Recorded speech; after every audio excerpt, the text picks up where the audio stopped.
कि सत्पुरुषों का संग मिलने पर भी जीवों पर एक जैसा असर नहीं होता।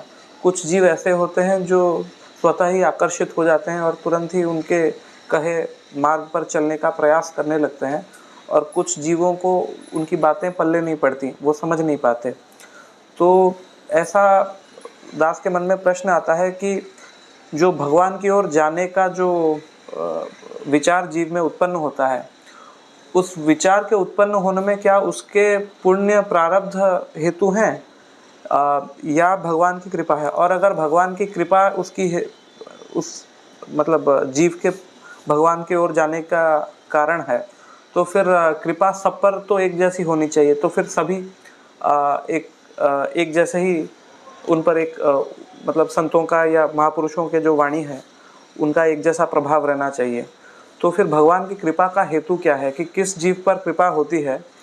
जो हम देखते हैं कि कोई भक्त बन रहा है, किसी पर उस बात का उतना असर नहीं हो रहा है, तो क्या कारण है इसका कि हमें इसमें भिन्नता दिखाई दे रही है कि एक ही महापुरुष का संग करते हुए भी विभिन्न लोगों पर उस बात का एक जैसा असर नहीं होता?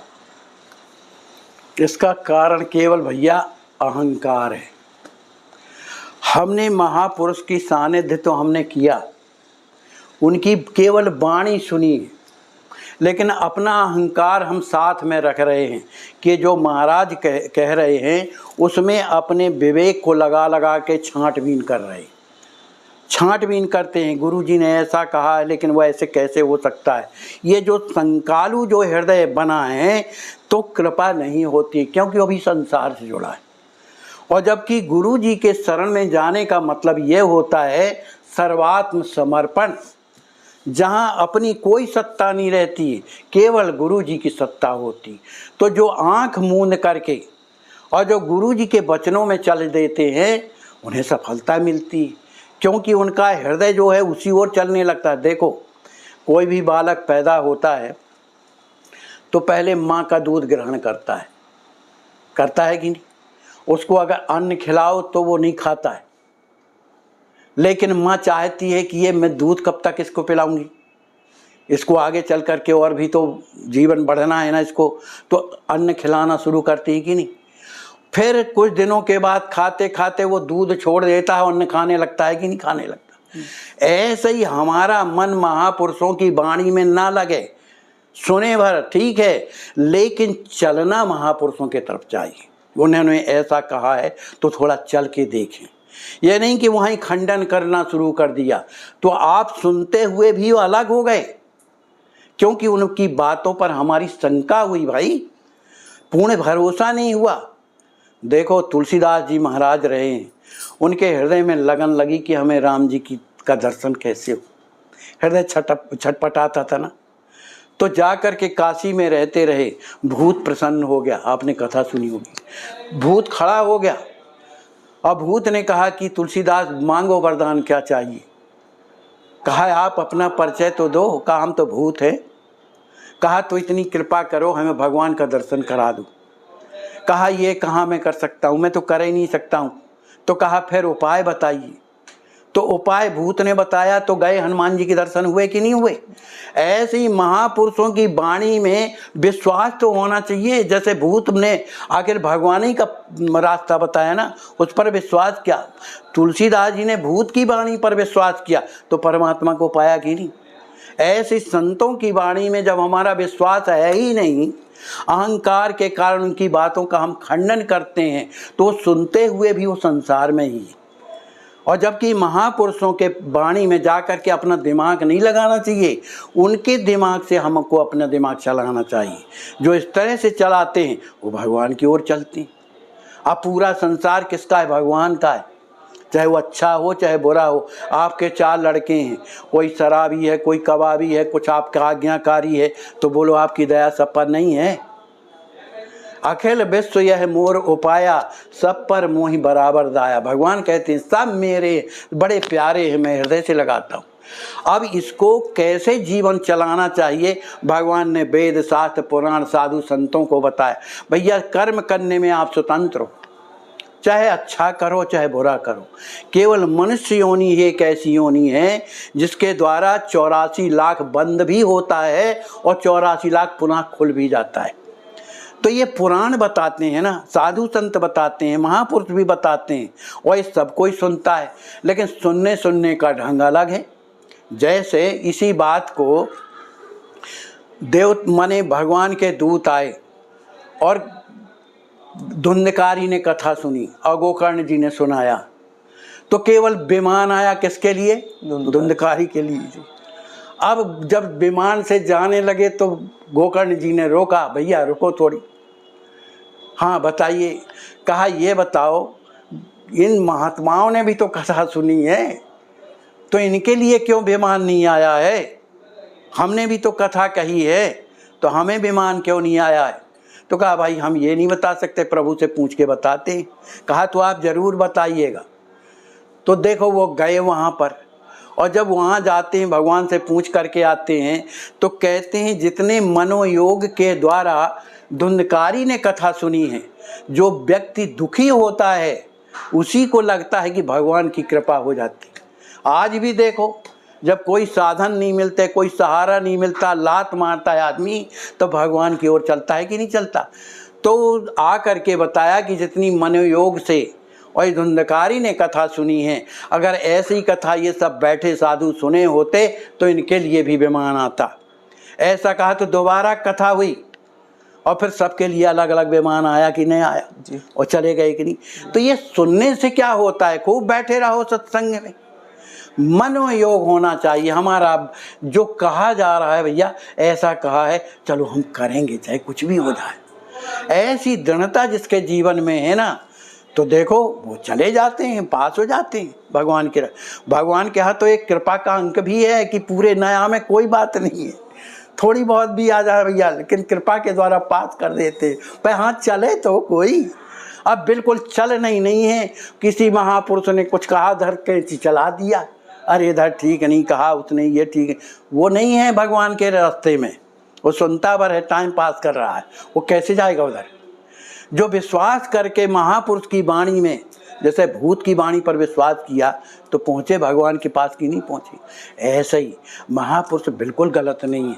हम आप लोग जो हैं सब भगवान ही के बनाए हैं और सब पर कृपा है भगवान की, लेकिन चलने का ढंग ये भगवान ने तुम्हें स्वतंत्र कर छोड़ा है। ये कोई भाग में नहीं, भगवान के दर्शन होंगे भाग से नहीं होता है। आपने जो ये जन्म में कर लिया, जो भी पूजा पाठ, वो आपका सुरक्षित है, अगले जन्म में आपको मिलेगा। लेकिन कर्म में उसमें भी स्वतंत्र हो। बहुत से हैं जिन्होंने भजन किया है, वो अंत में जा कर के क्या से क्या हो गए, भले भजन किया है। बहुत से भाई चित्रकूट में महाराज मैं 6 महीना रहा हूँ, तो परिक्रमा में कर रहा तो एक साधु मिले। मैंने कहा महाराज जी इधर बड़े बड़े सिद्ध संत मैंने सुना है कि आते जाते। अरे कहा भैया रात जब होती है तो साधु लोग भ्रमण करते हैं। तो मैंने कहा महाराज कैसा भ्रमण? कहा वो साधु जिंदगी भर भजन किए हैं लेकिन भूत की योनि में हो गए, तो भूत बन करके बेचारे राम राम आज भी जपते हैं, लेकिन उनका कल्याण नहीं हुआ। क्यों? आसक्ति संसार में धन में होने के कारण। आसक्ति भाई जिसमें आपकी, जब ये आसक्ति खत्म भगवान में लग जाएगी ना, तो आपके हृदय में कौन रहेगा? भगवान ही रहेंगे ना। अरे अपनी अयोध्या की बात है ना महाराज, कहाँ पर सोने की मोहर महाराज रखे। एक कोई साधु थे, छोटी छावनी की बात है, तो उनके पास एक मोहर थी, तो वो गोला बनाए थे तिलक स्वरूप का कि कोई जाने ना, इसी के अंदर घुसेड़ दिया सोने की मोहर। अब वो गोला को कोई थोड़ी जानता था कि वो तो तिलक लगाते थे। उनका जब शरीर छूटा और दूसरे दिन वो सांप बन करके उसी ओर जाता था। भाई मैंने सुना है संतों के द्वारा और सत्य घटना है। तो बताया गया महंत जी से कि महाराज ये रोज के इधर साधुओं के बीच में सर्प आता है। कहे कहाँ आता है? कहीं इधर आता है। वो क्या करता है? कहा ऊपर जाता है। तो उधर झोली टंगी हुई थी, कहा निकालो इसको। निकाला, जब गया कहा इसको फोड़ो बंटा को, तो उसमें मोहर निकली, और मोहर जब निकली तो उसका भंडारा किया, उसी दिन से उसकी मुक्ति हो गई। तो ये हाल है मन का अटैचमेंट। अगर आपका संसार में रहा, भले मन लगा कर रहे हो सीताराम सीताराम, पर मन कहाँ है? हमारे स्वामी जी कहा करते थे कि अगर आप घर में बैठे हैं और अगर आपका मन अगर अयोध्या में है और भजन कर रहे हैं तो आप घर में नहीं हैं, अयोध्या में। मन तहाँ जहाँ रघुबर बैदेही, बिन मन तन सुख दुख सुध के ही। जब मन ही नहीं रहता है, आज अपना हृदय देखो, हमारा जब किसी काम में व्यस्त होते हैं तो कोई कुछ भी चिल्लाता रहता, समझ में नहीं आता, जबकि कान में बोल रहा है। क्यों? उधर मन नहीं है हमारा। ऐसे ये मन अगर भगवान में लग जाता है तो संसार की फिर याद नहीं रहती भैया। अपने आप कहने की बात नहीं, ये तो सब संसार का चक्र है। ज्ञानी होना, विज्ञानी होना और क्या नाम से सिद्धि पैदा, सिद्धि के माथे भगवान नहीं मिलते। जिसको कुछ ना चाहिए, केवल भगवान हे प्रभु आप मिलो, ऐसी जिसके हृदय में भावना है तो राम सदा सेवक रुचि राखी। भगवान हमेशा अपने भक्तों की रुचि रखती, और जो भगवान का हो गया कौन उसका बाल बांका कर लेगा। तो बात ऐसी है भैया, हम खूब सत्संग सुनते हैं, बड़े बड़े महापुरुषों के बीच में रहते हैं, लेकिन कमी हमारी है कि हमने उस पर ध्यान नहीं दिया, और दिया भी तो खंडित कर रहे हैं। उनने महाराज ने ऐसा कहा, लेकिन ये महाराज ऐसा कह रहे हैं, सही क्या? वो इसी में और कुछ दिन में मर गया। इसलिए अपने गुरु की बात मानो। हमारे गुरु जी कहते थे कि अगर भगवान भी आके कहें कि ये पेड़ आम का है, सही में, और कहते हैं कि इमली का है, तो इमली मानो, क्योंकि गुरु जी जो कहते वो मान। तो मुख्य इसीलिए सब झंझटों से दूर करने के लिए ये प्रपत्ति मार्ग बताया गया भैया। अब तुम अपनी बुद्धि क्यों लगाते हो? उन्हीं की बुद्धि में चलो जैसा बता रहे हैं। और समझ में जब नहीं आते तो फिर अपने गुरु जी से पूछो कि हम यहाँ तक तो पहुँच गए, लेकिन आगे का रास्ता समझ में नहीं आता, तो गुरु जी फिर बताएंगे। और हम दुनिया भर में भटकते रहे तो भैया कल्याण नहीं है, आपसे बताए। हाँ, तो मुख्य यही है, भगवान के भरोसे रहो, भगवान का नाम लो। भगवान का नाम ही एक ऐसा है कि आपको बढ़िया रास्ता ले जाएगा, सब संकटों से बचा करके। रामाई नाम महाराज कृपा करते हैं, ये अनादि हैं।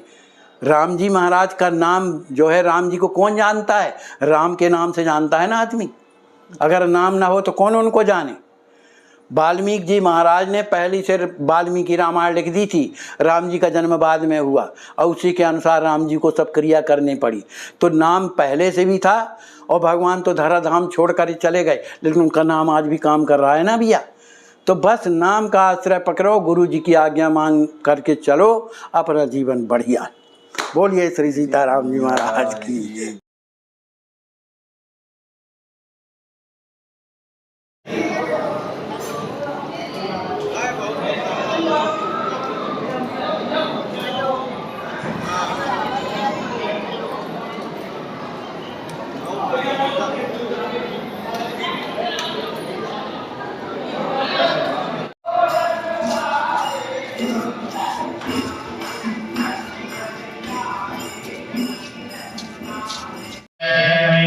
जनना जागरोगवदद्वयम्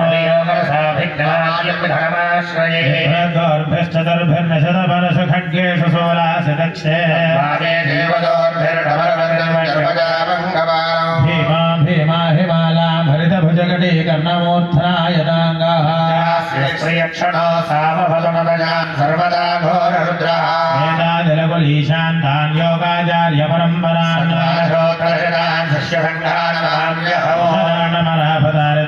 श्रीवृषभेश्वरं भजे। षष्टिमहागणेभ्यस्त्रयोदशेभ्यो षोडशेभ्यः श्रीनन्दिभृङ्गिरटवीरकवीरभद्रजुण्डेश्वर प्रभृति सर्वमहागणेभ्यः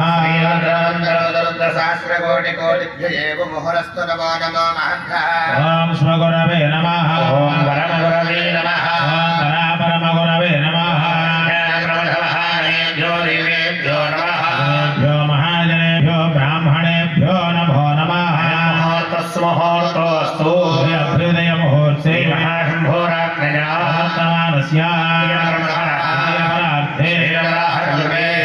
मन्वन्तरे प्रथमपादे भरतवर्षे दक्षिणदिग्भागे ईशान्यप्रदेशे विद्यस्य उत्तरदिग्भागे आर्यावर्तान्तर्गतब्रह्मैकदेशे अयोध्याक्षेत्रे नर्मदानदीतीरे समस्तदेवता ब्राह्मण हरिहर गुरुचरणसन्निधौ वर्तमानव्यावहारिकचान्द्रमानेन क्रोधिनाम संवत्सरे नारायणे शिशिरऋतौ फाल्गुणमासे पक्षे पौर्णम्यां भृगवासरे नक्षत्रे योगे भकर्णे मंगलविशेषविशिष्टायां शुभतिथौ श्रीमान् श्रीमदः परमशिवगोत्रः श्रीसहस्रलिङ्गेश्वरस्वामिनः श्रीमदः परमशिवगोत्रोद्भवस्य श्री सहस्रलिङ्गेश्वरस्वामिनामधेयस्य बिम्बस्य सर्वकलापरिपूर्णरासिद्ध्यर्थं श्रीमान् श्रीमदः वसिष्ठगोत्रोद्भवस्य श्री सीतारामचन्द्रस्वामिनः श्रीमदः वसिष्ठगोत्रोद्भवस्य सीतारामचन्द्रस्वामिनामधेयस्य बिम्बस्य सर्वकलापरिपूर्णरासिद्ध्यर्थं श्रीमान् श्रीमदः पकलशिवगोत्रोद्भवस्य